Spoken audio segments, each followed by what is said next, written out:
माझं नाव रुपेश पोटे. मी कामावर चालू होतो आणि आतमध्ये बसलो होतो मुलांच्या बरोबर. माझा मुलगा माझ्याबरोबर होता आणि मुलगी माहिका इकडे बेडवरती बसलेली होती.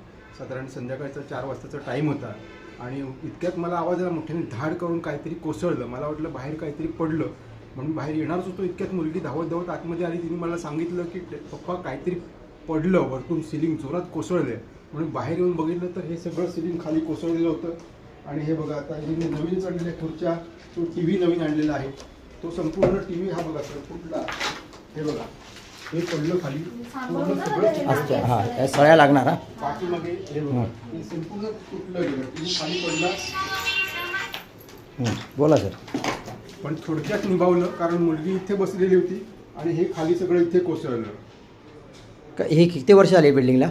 या बिल्डिंगला साधारणपणे 15 वर्ष झाली सर. हां, या बिल्डिंगचं नाव काय? सिद्धाई अपार्टमेंट बिल्डिंगचं नाव. हां, तुम्ही म्हणजे बिल्डरकडून घेतले आहेत की रिसेलमध्ये? नाही, मी रिसेलमध्ये घेतलेला आहे. मी लोनवरती घेतलेला हा फ्लॅट. हां, लोनवरती घेतलेला फ्लॅट आहे. तुम्ही किती वर्ष झाली फ्लॅट घेऊन? मला फ्लॅट घेऊन 2 वर्ष झाली. 2 वर्ष फ्लॅट घेऊन झालेले. हो. काय बिल्डर कोण यांचे? यतीन डगे बिल्डर आहेत आपले, यतीन डगे साहेब इकडचेच. हां, तर त्यांचं हे कन्स्ट्रक्शन बांधकाम त्यांनी केलेलं आहे. आहे. सोसायटीच्या निदर्शनास आणलं का? तुमची सोसायटी रजिस्टर आहे ना? सोसायटी रजिस्टर आहे. मी सोसायटीच्या निदर्शनास आणलं. सोसायटीच्या कमिटी मेंबरला वगैरे पण मी फोटो पाठवलेला आहे आणि त्यांना मेसेज वगैरे पण ते येऊन गेलेत का सोसायटीचे कमिटी मेंबर्स? कमिटीवाले कोणी अजूनपर्यंत आलेले नाही. फक्त त्यांना फोटो मी पाठवले. त्यांनी सांगितलं फोटो मी पाहिलेले आहेत, आम्ही नंतर येऊन बघून जाऊ, इतकं मला म्हणाले. पण कमिटीवाले अजून तसं काही कोण आलेले नाहीत. पण आजूबाजूचे जी माणसं माझे बांधव आहेत, शेजारचे वगैरे आहेत, त्यांनी मला चांगला सपोर्ट केला. या मॅडमचं नाव सांगितलं वगैरे, मला चांगलं सपोर्ट केला त्यांनी. ते बोलले की घाबरू नका, आपण बघू काहीतरी करू, इतकं मला बोलले. ओके ताई, काय तुम्हाला कॉल केला तर काय सांगता? नमस्कार. प्रथम सर्वता मी दादा, आपण आलात इमर्जन्सीमध्ये जिथे तात्काळ घटना घडली त्याबद्दल तुमचा आभार की तुम्ही इथे धावून आलात.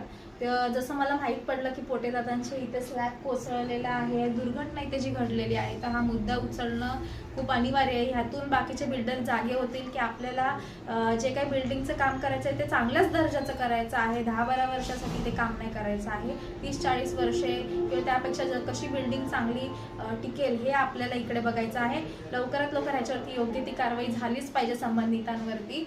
आणि जे काही यांचं नुकसान भरपाई आहे किंवा यांना आर्थिक मदत आहे ती नक्कीच मिळाली पाहिजे.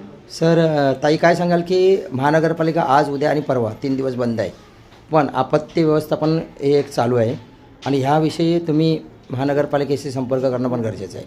नक्कीच. आता जरी महानगरपालिकांना 3 दिवस सुट्टी असेल तरी मी इमर्जन्सीमध्ये आपले जे महापौर आहेत अजित पाटील साहेब यांना फोन केला होता. तर जे काय TDC बँकेचे इलेक्शन चालू आहे तर मला